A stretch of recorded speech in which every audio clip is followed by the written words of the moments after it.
Surgiu um grande sinal no céu, uma mulher revestida de sol, a lua debaixo de seus pés. Em nome do Pai, do Filho e do Espírito Santo. Amém. Querido irmão e irmã, seja muito bem-vindo. Muito bem-vindo hoje para o 7º dia da nossa novena dedicada a Nossa Senhora da Assunção. No dia de hoje nós vamos falar sobre as indulgências. Oração à Nossa Senhora da Assunção. Ó Dulcíssima Soberana, Rainha dos Anjos, bem sabemos que miseráveis pecadores não éramos dignos de vos possuir neste vale de lágrimas, mas sabemos que a vossa grandeza não vos faz esquecer a nossa miséria, e no meio de tanta glória, a vossa compaixão, longe de diminuir, aumenta cada vez mais para conosco. Do alto deste trono, em que reinais sobre todos os anjos e santos, volvei para nós os vossos olhos misericordiosos.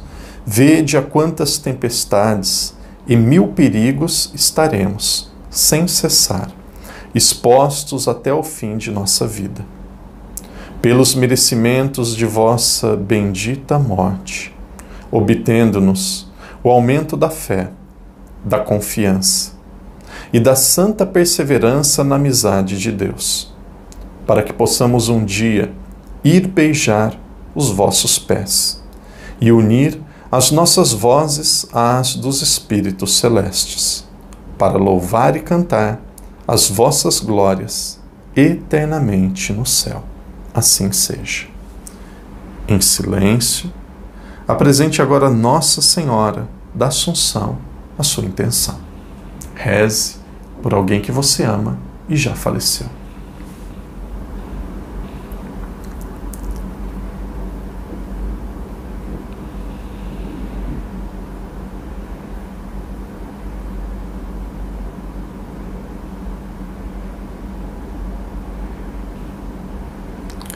Pai nosso que estais nos céus, santificado seja o vosso nome. Venha a nós o vosso reino, seja feita a vossa vontade, assim na terra como no céu. O pão nosso de cada dia nos dai hoje. Perdoai-nos as nossas ofensas, assim como nós perdoamos a quem nos tem ofendido. E não nos deixeis cair em tentação, mas livrai-nos do mal. Amém. Ave Maria, cheia de graça, o Senhor é convosco. Bendita sois vós entre as mulheres, e bendito é o fruto do vosso ventre, Jesus.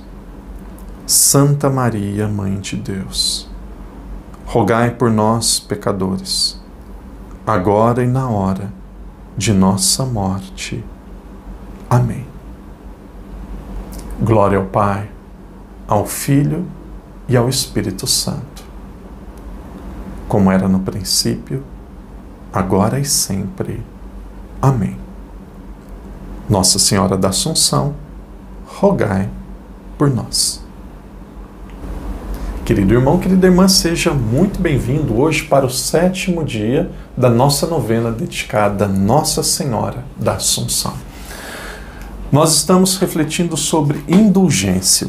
Se você tem um catecismo da Igreja Católica, quem nos acompanha em Portugal, esta versão de cor azul, quem está no Brasil, uma versão de cor amarela. Parágrafo 1472. Vamos ler o texto, escreve aí num papel, numa caneta, compra o catecismo, tem o catecismo, depois você vai ler, é denso, mas é autoexplicativo, é algo que é bonito.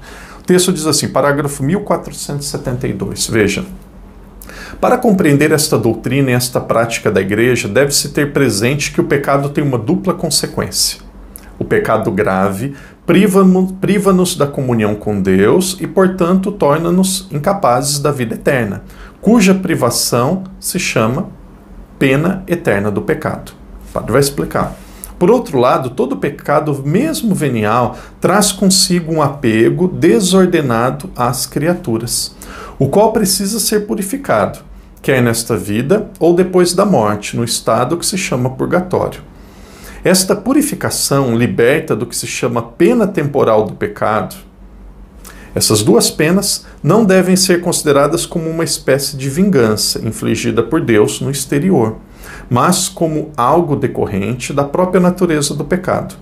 Uma conversão procede de uma caridade fervorosa, pode chegar à total purificação do pecado, de modo que nenhuma pena subsista. Então, texto denso, um texto difícil, mas vamos entender assim. O pecado ele causa duas coisas em nós. Ele causa uma pena temporal e ele causa uma pena eterna. Querido irmão, querida irmã, o pecado mortal, ele causa o inferno. Pecado mortal, o catecismo diz, causa uma pena eterna. Agora, o pecado também causa penas temporais. Qual que é uma pena temporal? Você que bebe todos os dias, você vai confessar, padre, estou bebendo muito. Está perdoado da pena eterna. Mas continua a pena temporal. Qual que é a pena temporal? Você vai ter vontade de continuar bebendo. A vontade está lá dentro de você. Padre, eu gasto muito dinheiro com compras na internet. O dinheiro tem que ser bem administrado. Então você vai lá e pede perdão a Deus por você tem o trabalho, tem os seus filhos, tem a sua família, tem gente que tem vício nos jogos. Aí você vai e gasta o seu dinheiro de uma forma imprudente. É pecado. Você está perdoado do pecado. A pena eterna está perdoada. Você não vai para o inferno. Mas aquela tendência continua dentro de você. Entendeu? O que é aquela tendência? A pena é uma consequência temporal. Então, o pecado está perdoado, mas as consequências do pecado continuam dentro de você. E aí uma pergunta, uma pessoa que de repente, vamos imaginar, uma pessoa que de repente cometeu um adultério, adulterava, e aí de repente caiu em si e essa pessoa se converteu e faz uma boa confissão. A pessoa era adúltera, adulterou por algum período, fez uma boa confissão, se arrependeu e ela morreu. Acabou de confessar, passou algumas horas, morreu. Não cometeu nenhum pecado grave novamente, ela vai para o céu. Padre, a confissão perdoa todos os pecados. Ela se arrependeu, ela foi perdoada, ela morre, ela vai para o céu. Não, ela não vai para o céu.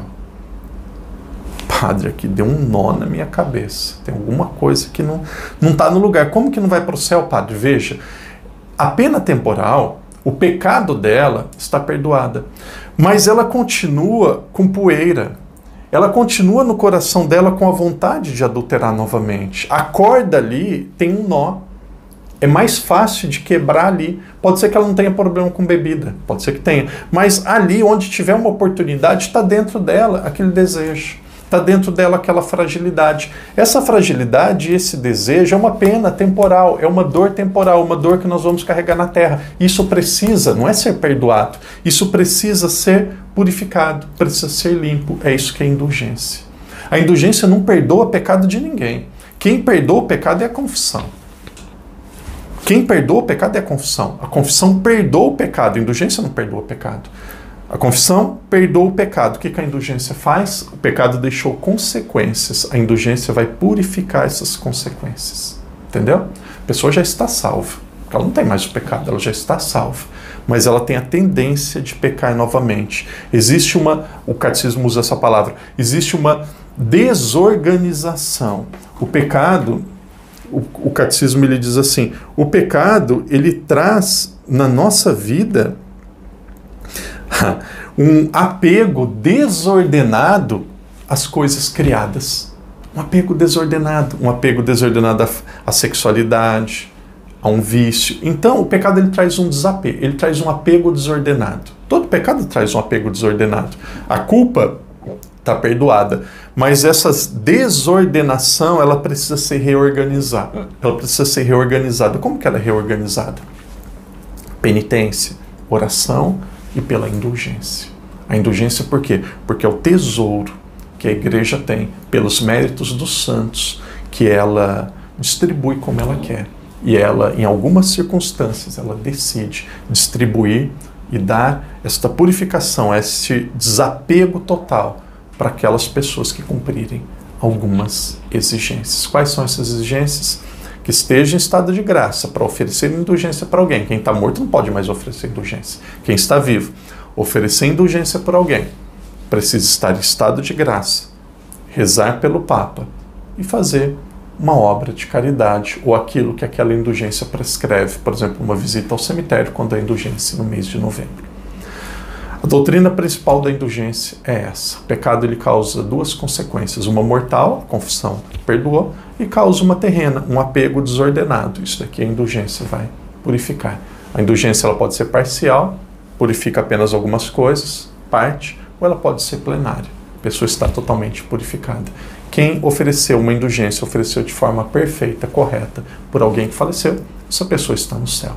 Padre, por quê? Porque existe a comunhão dos santos. Nós podemos rezar pelos outros. Por que a igreja faz isso? Porque nós temos os méritos dos santos, que são utilizados da forma que o corpo místico de Cristo, que tem aqui na terra Pedro como Papa, decide.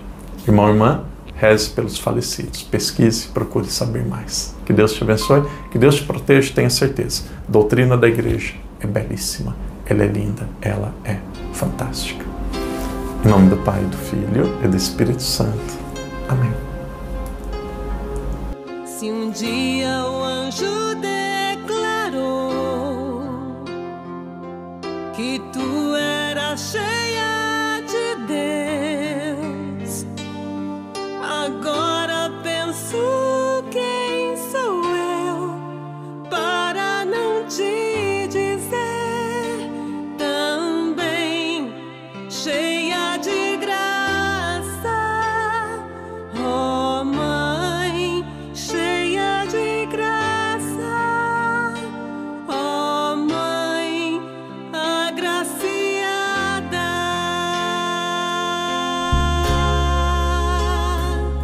Se a palavra ensinou e todos hão de concordar, e as gerações te proclamar, agora eu também direi: tu és bendita, ó Mãe, tu és bendita, ó Mãe bem-aventurada.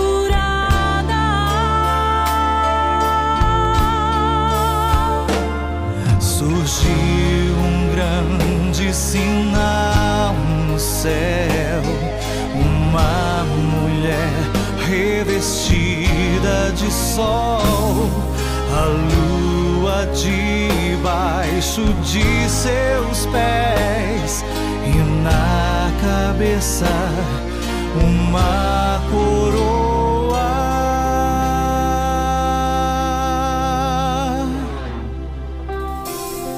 Não há com que se comparar,